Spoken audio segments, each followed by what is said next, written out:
Before we dive into the story, tell us where you're watching from in the comments below. If you enjoy this video, don't forget to hit like and subscribe for more heart-touching tales. Wishing you a beautiful day now. Sit back and enjoy the story. Vincent Cross stood at the floor-to-ceiling windows of his penthouse office, hollow when shared with no one who truly mattered. His Armani suit hung perfectly on his athletic frame, yet he felt more alone than ever. The sound of his office door opening broke his contemplation. Still brooding over the quarterly reports, James Walker, his closest friend since college and business partner, strolled in with his usual confident grin. Unlike Vincent's formal attire, James preferred casual blazers that somehow made him look equally successful. Vincent turned away from the window, his steel-gray eyes reflecting years of carefully guarded emotions. Just thinking about the Singapore expansion, he moved to pour himself a glass of aged whiskey from the crystal decanter on his desk. Liar. James studied his friend's face. You have that look again? The same one you had after Diana? At the mention of his ex-fiance's name, Vincent's jaw tightened slightly. Diana had been everything society expected him to be: beautiful, connected, and ambitious. She'd also been calculating, manipulative, and ultimately interested only in his fortune. Their relationship had ended 6 months ago when he discovered her affair with a business rival, orchestrated to gain insider information about his company. Diana is ancient history, Vincent said, though his voice carried a hint of bitterness. Exactly my point. James leaned forward. When was the last time you went on a real date? I don't mean those corporate dinner arrangements where women practically throw themselves at your wallet. Vincent took a sip of his whiskey, the liquid burning pleasantly down his throat. I'm not interested in the usual games, James. Every woman I meet either wants my money or my connections. No one sees Vincent the person anymore. That's because you never give anyone the chance. James pulled out his phone. I want you to meet. Absolutely not. Vince's response was immediate and firm. No more setups. She spent the entire evening taking selfies and asking about my car collection. James chuckled. This is different. Her name is Natalia Stone, and she's nothing like the women you usually encounter. She owns a small art cafe downtown, and I guarantee she has no idea who you are. Despite himself, Vincent felt a flicker of curiosity. How do you know her? I discovered her cafe last month when my car broke down in that neighborhood. Makes the most incredible coffee, and her art is genuinely talented. She's real, Vincent. No pretense, no agenda. Vincent studied his friend's earnest expression. James had never steered him wrong in business, and his judgment of character was usually impeccable. Still, Vincent hesitated. She doesn't know about Cross Industries, Vincent asked. She probably thinks it's some small consulting firm. Natalia. Isn't he the type to research her dates on Google? She's more interested in whether you can hold an intelligent conversation about art or literature. The idea of being seen for himself rather than his bank account was undeniably appealing. Vincent had spent so many years building his empire that he sometimes forgot who he was beneath the CEO exterior. Fine, he said finally, but I'm not telling her about the company. If she's as genuine as you claim, she'll be interested in Vincent. The man, not Vincent the billionaire. James' grin widened. Perfect. I'll set it up for tomorrow evening. 7 o'clock at her cafe. It's called Canvas and Coffee on Maple Street. As Vincent watched his friend leave, he couldn't shake the feeling that this decision would change everything. The next evening, Vincent found himself standing outside a charming cafe tucked between a vintage bookstore and a flower shop. The warm glow from inside spilled onto the sidewalk, and through the large windows he could see exposed brick walls, covered with colorful paintings. It was a far cry from the upscale restaurants where he usually conducted his social life. He had chosen his outfit carefully: dark jeans, a simple button-down shirt, and a leather jacket. No. Designer labels? No. Expensive watch. Tonight, he wanted to be just Vincent. The bell above the door chimed softly as he entered. The cafe was cozy and intimate, with mismatched vintage furniture and the rich aroma of freshly ground coffee beans. Soft jazz music played in the background, creating an atmosphere that immediately put him at ease. "You must be Vincent." Turned toward the voice and felt his breath catch. Standing behind the counter was the most naturally beautiful woman he had ever seen. Her auburn hair fell in soft waves past her shoulders, and her emerald eyes sparkled with intelligence and warmth. She wore a simple sundress that hugged her curves in all the right places, and her smile was genuine, free from the calculated seduction he was accustomed to. "And you're Natalia," he replied, finding his voice. James wasn't exaggerating about this place. "It's incredible." She laughed, a sound like music to his ears. "He's biased because I give him free refills. Let me finish closing up and we can sit down properly." Vincent watched as she moved gracefully around the café, turning off the espresso machine and wiping down tables. Something was mesmerizing about her natural movements. The way she tucked a strand of hair behind her ear when concentrating. She was completely unaware of her effect on him, which made her even more captivating. "So," she said, settling into the chair across from him at a small table near the window, "James tells me you're in consulting. What kind of work do you do?" Vincent had prepared for this question, crafting a version of the truth that wouldn't reveal his wealth, help companies with technology solutions and strategic planning. It's not very exciting. I think it sounds interesting. Technology affects everything, even the art world. I've been trying to figure out how to showcase local artists online without losing the personal touch of seeing art in person. As she spoke about her passion for supporting emerging artists, Vincent found himself genuinely engaged in a way he hadn't experienced in years. Natalia's enthusiasm was infectious, and her insights about business and creativity were surprisingly sophisticated. "What about you?" he asked. "How did you end up running an art cafe?" Her eyes lit up. "It started as a crazy dream. I was working as a graphic designer for a large firm, making good money but feeling creatively dead inside. One day I walked past this empty space and imagined it filled with art and the sound of conversations over coffee. 6 months later, I had quit my job and opened Canvas and Coffee. That takes incredible courage," Vincent said, and he meant it. He understood the fear of leaving security for passion, though his own leap had been cushioned by family money that she clearly didn't have. "Incredible stupidity," she laughed. "My parents still think I've lost my mind, but I wake up every morning excited about what I'm doing. That has to count for something." Their conversation flowed effortlessly from topic to topic. Vincent discovered that Natalia was well-read, quick-witted, and passionate about social causes. She spoke about her volunteer work at a local women's shelter and her efforts to provide art therapy programs for underprivileged children. As the evening progressed, Vincent found himself relaxing in a way he hadn't in months.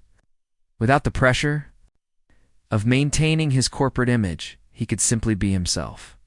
He shared stories from his college days, his love of hiking, and his secret talent for cooking.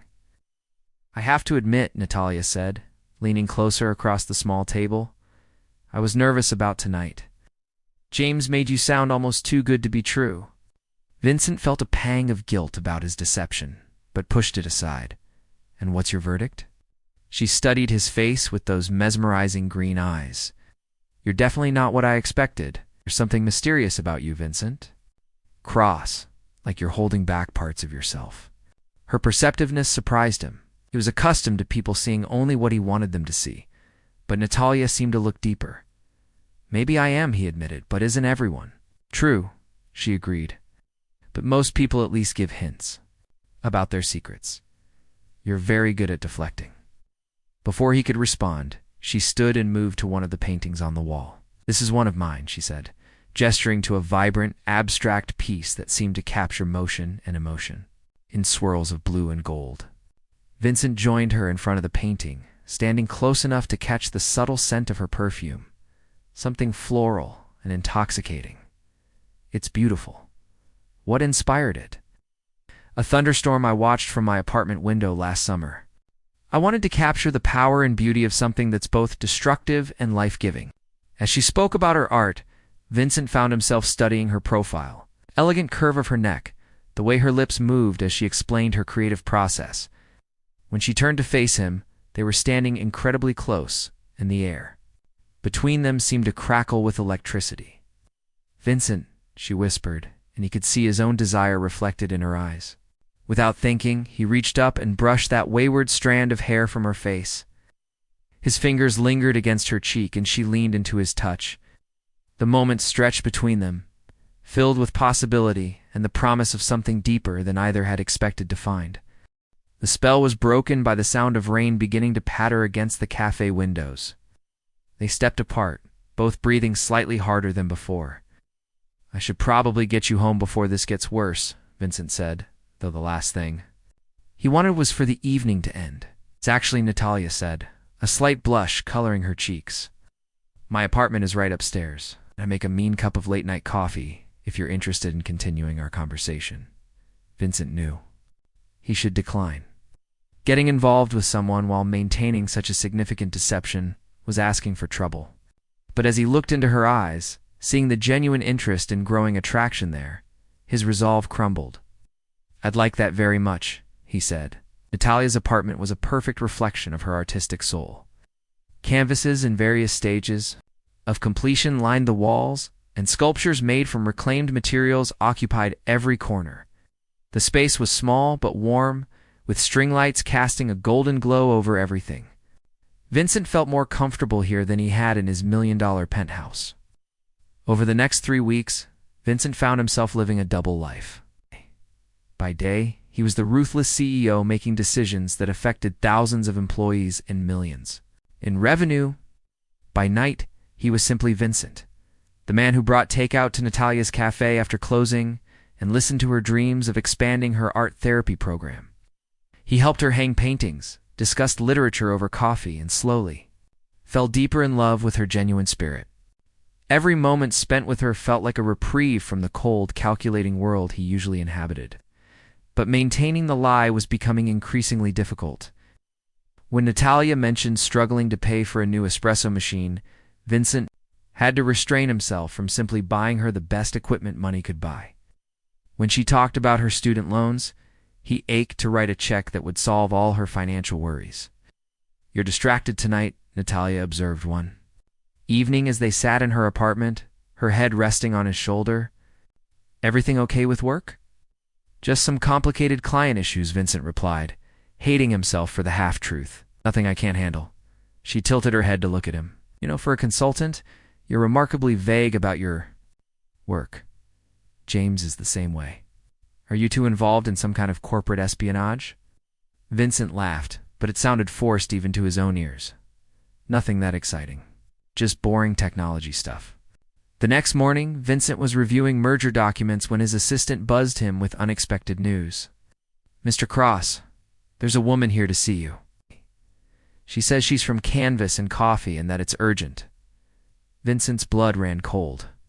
"Send her in." Natalia walked into his office, and Vincent watched as her eyes took in the expensive furnishings, the city view, and the nameplate on his desk that read Vincent Cross. CEO, Cross Industries. Her face went through a series of emotions: confusion, realization, and finally devastating hurt. "So this is your boring consulting firm," she said, her voice barely above a whisper. Vincent stood up, his heart pounding. "Natalia, I can explain."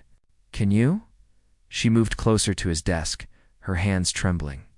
"I came here because I was worried about you. You left your wallet at my place last night, and I saw your ID. Vincent Cross of Cross Industries. I thought it was some kind of mistake. So I looked up the address." She gestured around the opulent office. "This is who you really are, a billionaire CEO who's been lying to me for weeks. Is this some kind of game to you? See how long you could fool the naive artist?" "Oh," Vincent said desperately, moving around his desk, toward her. "It wasn't like that. I was trying to protect what we had." "Protect it?" Natalia's voice rose. "You mean protect yourself from someone who might actually want you for your money? Well, congratulations, Vincent. You found her. The one woman stupid enough to fall for a man who doesn't even exist." "I am that man," Vincent insisted. "Everything between us has been real. The only thing I lied about was my job." Natalia shook, her head, tears streaming down her face. "Your job is who you are. This empire, this wealth, this power. It's all you. And you kept it from me because you thought I couldn't handle the truth. Or worse, because you thought I would try to use you. I've been used before, Vincent said quietly. By someone I thought I loved. So you decided to use me instead. Natalia's voice broke. Do you have any idea what the last 3 weeks have meant to me? I thought I had found someone who understood. Me, who saw me as more than just another struggling artist. You were just slumming it, weren't you? Playing pretend with the poor girl? That's not true, Vincent said. But even as he spoke, he could see that his words were falling on deaf ears. Natalia pulled an envelope from her purse and placed it on his desk. Your wallet? I won't be needing to return anything else. As she turned to leave, Vincent called after her. Natalia, please. Let me explain properly. Let me show you that what we have is real. She paused at the door without turning around. What we had was based on a lie, Vincent. I don't even know who you really are. The door closed behind her. With a soft click, leaving Vincent alone in his vast office, surrounded by all the trappings of his success. For the first time in his life, he understood that he had lost something far more valuable than any business deal, and he had no idea how to get it back. For 2 weeks, Vincent threw himself into work with a vengeance that surprised even his most dedicated employees. He had proved 3 major acquisitions, restructured to divisions, and worked 18-hour days. But no amount of corporate success could fill the emptiness that Natalia's absence had left behind. James found him in his office at midnight, staring at his computer screen without really seeing it. You look terrible, James observed, settling into one of the leather chairs. When was the last time you went home? I am home, Vincent replied without looking up. This is all I have left. That's not true, and you know it. We're in love. With her, Vincent finally looked at his friend.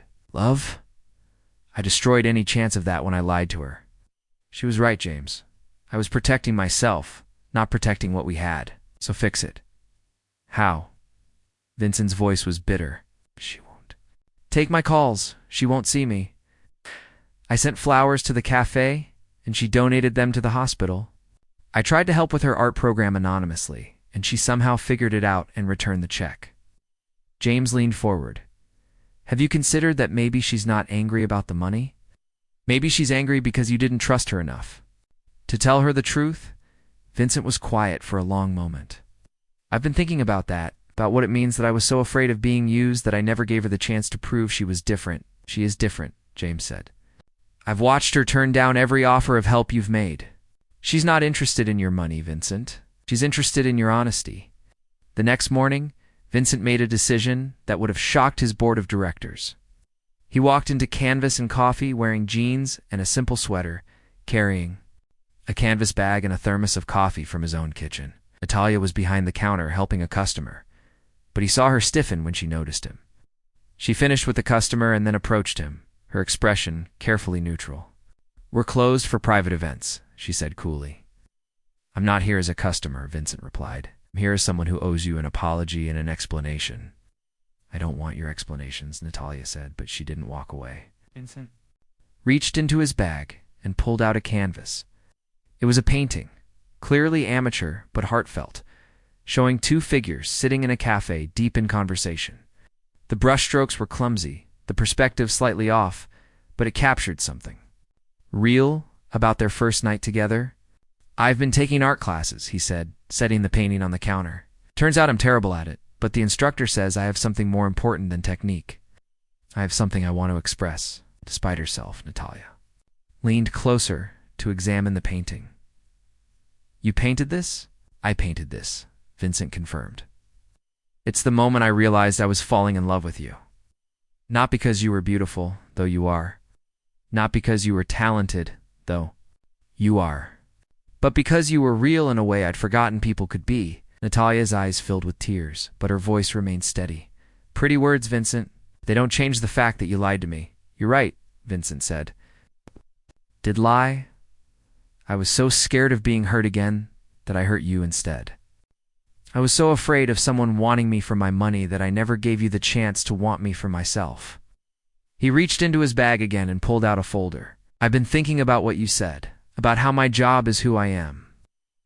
Right, but it's not just about the money or the power. It's about the responsibility I have to thousands of people who depend on Cross Industries for their livelihoods. He opened the folder and showed her a series of documents. This is what I've been working on. A foundation that will provide grants to art therapy programs, funding for emerging artists, and support for small businesses like yours. I want to use my resources to make a difference, the way you do every day. Natalia looked at the documents, her expression softening despite herself. Vincent, this is incredible, but you don't have to do this to prove anything to me. I'm not doing it to prove anything, Vincent said. I'm doing it because you showed me what it means to have a purpose beyond just making money. You showed me that success isn't about what you acquire, it's about what you give.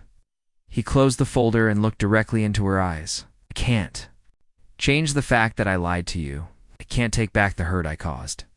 But I can promise you this. If you give me another chance, I will never hide who I am from you again. All of who I am, the good and the bad. Natalia was quiet for a long moment, studying his face. You said you were afraid of being used. If I told you that your money scares me, what if I told you that I don't know how to be with someone who can buy anything he wants? Then we'll figure it out together, Vincent said. Because the truth is, I don't know how to be with someone who can't be bought. You're the first person in years who's challenged me to be better than I am. Natalia picked up the painting and examined it more closely.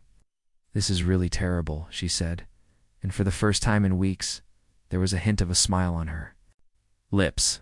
The worst, Vincent agreed. But it's honest. She set the painting down and looked at him. I was falling in love with you too, you know? With the man who brought me soup when I was sick, who listened to my dreams, and made me laugh. I need to know that man was real. He was real, Vincent said. He is real. He's just richer than he let on. Natalia laughed, a sound that made Vincent's heart skip. This is crazy. I don't know how to date a billionaire.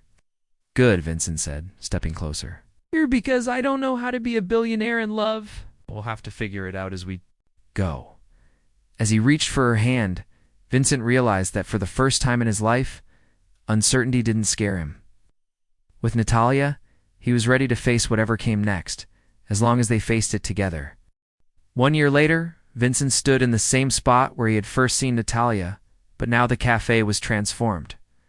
The walls displayed not just her artwork, but pieces from dozens of local artists, whose careers had been launched through the Cross Foundation's Artist Grant Program.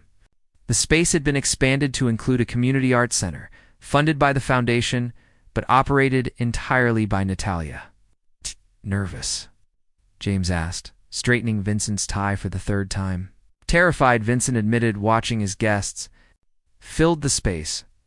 What if she says no? She's not going to say no, James laughed. She's been planning this exhibition for months. She's not going to let you ruin it by proposing in the middle of her opening night. Vincent touched the small velvet box in his pocket.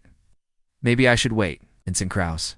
You have negotiated billion-dollar deals with heads of state. You can ask the woman you love to marry you.